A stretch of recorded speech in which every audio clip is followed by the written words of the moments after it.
আজকে তোমাদের খুব সহজে বানিয়ে দেখাবো ইউনিক একটা রেসিপি। বাদাম আমরা ছোট বড় সকলে পছন্দ করি, আর বাদামটা স্পেশালভাবে যদি তৈরি করা যায় তাহলে তো কোনো কথাই নেই। তাই তো নতুন পদ্ধতিতে নতুন একটা রেসিপি তোমাদের কাছে শেয়ার করলাম।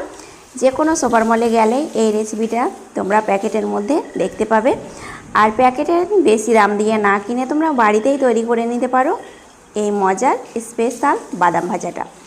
কিভাবে ভাজছি, কিভাবে বানাচ্ছি, কি কি মশলা দিচ্ছি, অবশ্যই তোমরা পুরো ভিডিওটা দেখবে, তাহলে পারফেক্ট বাড়িতে বানিয়ে নিতে পারবে। 1 থেকে 150 গ্রাম পরিমাণে আমি কাঁচা বাদাম নিয়ে এসেছি। বাদামের মধ্যে অনেক খারাপ বাদামও থাকে, সেগুলোকে বেছে বাদ দিয়ে দিলাম।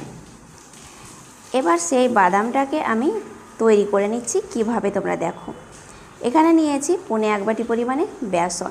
যেহেতু 1 বাটি পরিমাণে বাদাম হবে, তাই বেসনের পরিমাণটা বাদাম থেকে একটু কম নিয়েছি। স্বাদ মতো লবণ দিয়ে দিলাম। আর বন্ধুরা দিচ্ছি আধা চামচ হলুদ গুঁড়ো, আধা চামচ লঙ্কা গুঁড়ো, ঝালটা তোমরা কম বেশি করে নেবে। আর দিলাম আধা চামচ পরিমাণে বেকিং সোডা, যে সোডাটা আমরা খাওয়ার সোডা হিসেবে ব্যবহার করি। শুকনো উপকরণগুলোকে একটু ভালোভাবে মিশিয়ে নিলাম। তারপর অল্প অল্প করে জল দিয়ে একটা ব্যাটার বানিয়ে নেব। ব্যাটারের ঘনত্বটা অবশ্যই তোমরা লক্ষ্য করে দেখবে কতটা ঘনত্বে বানাচ্ছি। এই বেসনটাকে মাখিয়ে নেওয়া হচ্ছে মেন কাজ।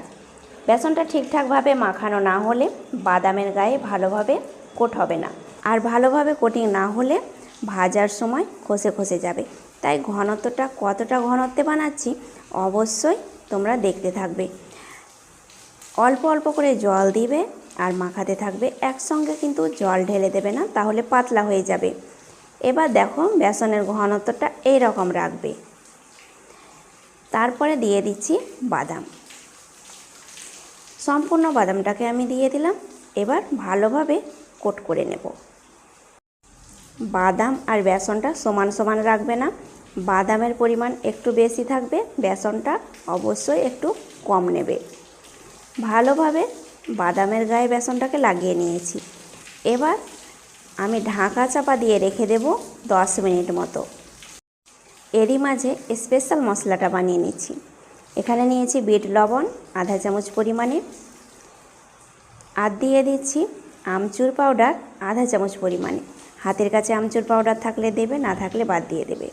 আধা চামচ লঙ্কা গুঁড়ো, আধা চামচ চাট মশলা, আর নিয়েছি আধা চামচ পরিমাণে গোলমরিচ গুঁড়ো, আর সাদা লবণ নিয়েছি আধা চামচ পরিমাণে, গরম মশলার গুঁড়ো নিয়েছি আধা চামচ পরিমাণে। এবার সমস্ত মশলাকে ভালোভাবে মিশিয়ে নিচ্ছি। আর বন্ধুরা, এই মশলার মধ্যে একটা দুটো মশলা হাতের কাছে না থাকলে বাদ দিয়েও তোমরা বাকি মশলা দিয়ে রেসিপিটা রেডি করে নিতে পারো। মেশানো হয়েছে ভালোভাবে, এবার এটাকে আমি সাইডে রেখে দিচ্ছি। এরই মাঝে 10 মিনিট হয়ে গেছে। এবার ঢাকা খুলে নিলাম। দেখো বন্ধুরা, বেসনের ঘনত্বটা কিন্তু আগের থেকে একটু শক্ত হয়ে গেছে, আর বাদামের গায়ে ভালোভাবে বেসনটা কোট হয়ে গেছে। তাই তো বন্ধুরা, অবশ্যই কিছুক্ষণ ঢাকা দিয়ে রাখবে, হাতে সময় থাকলে আধা ঘন্টা রাখবে। চলে যাচ্ছি পরের স্টেপে। কড়াইয়ের মধ্যে পরিমাণ মতো সরষের তেল দিয়েছি, তেলটাকে ভালোভাবে গরম করে নিলাম। তারপরে একে একে বাদামের টুকরোগুলো হাতের আঙুলের মধ্যে দিয়ে দিচ্ছি। আর কিভাবে আমি একটা একটা করে দিয়ে দিচ্ছি অবশ্যই তোমরা দেখো বন্ধুরা। একসঙ্গে কিন্তু ফেলে দিলে বাদামগুলো একটার গায়ে আর একটা লেগে থাকবে, তাই বাদামগুলোকে অবশ্যই চেষ্টা করবে একটা একটা করে ছড়িয়ে দেওয়ার। এই বাদাম ভাজাগুলো খেতে দারুণ মজার হয় বন্ধুরা। একবার বানিয়ে খেলে তোমরা বারবার খেতে চাইবে। আশা করছি এই ভিডিওটা তোমাদের সকলের পছন্দ হবে। পছন্দ হয়ে থাকলে অবশ্যই লাইক করবে, বন্ধুদের সঙ্গে বেশি বেশি করে শেয়ার করবে, আর ভালোবেসে থাকলে চ্যানেলটাকে সাবস্ক্রাইব করে সাথেই থাকবে। আর অবশ্যই পাশে থাকা বেল বাটনটি ক্লিক করে অল করবে, তোমাদের কাছে পৌঁছে যাবে আমার নতুন নতুন রেসিপিগুলো। আঁচটাকে একদম লোতে রেখে আমি বাদামগুলোকে ভেজে নিচ্ছি। আর দেখো বন্ধুরা, কিছুক্ষণ নাড়াচাড়া করে ভেজে নেওয়ার ফলে কালারটা চেঞ্জ হয়েছে, আর আরেকটু কালারটা চেঞ্জ হয়ে যাবে, তারপরে আমি উঠিয়ে নেব। একটার গায়ে একটা লেগে গেলে খুন্তি দিয়ে তোমরা তেলের মধ্যেই ছাড়িয়ে নিতে পারো, কিন্তু সাবধানে ছাড়াবে, তেলটা যেন ছিটকে না পড়ে। বেশ নাড়াচাড়া করে একটু কালার করে ভেজে নিলে মুচমুচে হবে, আর খেতে বেশ ভালোই লাগবে। একটু কাঁচা ভাব থাকলে কিন্তু মুচমুচে বেশি দিন থাকবে না। এবার আমি তেল থেকে উঠিয়ে নিচ্ছি, এর থেকে আর কালার করতে যাব না। দেখো বন্ধুরা, খুব সুন্দর কালার এসেছে। অবশ্যই তেলটাকে ঝরিয়ে উঠিয়ে নিয়ে আর এক ব্যাচ দিয়ে দিচ্ছি। বন্ধুরা, এইভাবে তোমরা ঝটপট বাদামগুলোকে একটা একটা করে ছেড়ে দিতে পারবে। হাতে একটু জল লাগিয়ে ছাড়তে শুরু করবে। আর দেখতেই পাচ্ছ যে একটার গায়ে একটা কিন্তু লেগে যাচ্ছে না। এই রেসিপিটা দুর্দান্ত হয় খেতে বন্ধুরা। এই রেসিপিটা যেসব বন্ধুরা প্রথমবার বানাচ্ছ তারাও কিন্তু খুব সুন্দরভাবে বানিয়ে নিতে পারবে আমার টিপসগুলো ফলো করলে। একে একে সমস্ত বাদামগুলো আমি ভেজে নিয়েছি, আর দেখতেই পাচ্ছ কতটা সুন্দর হয়েছে। একটার গায়ে একটা লেগে যায়নি, অথচ মুচমুচেও হয়েছে।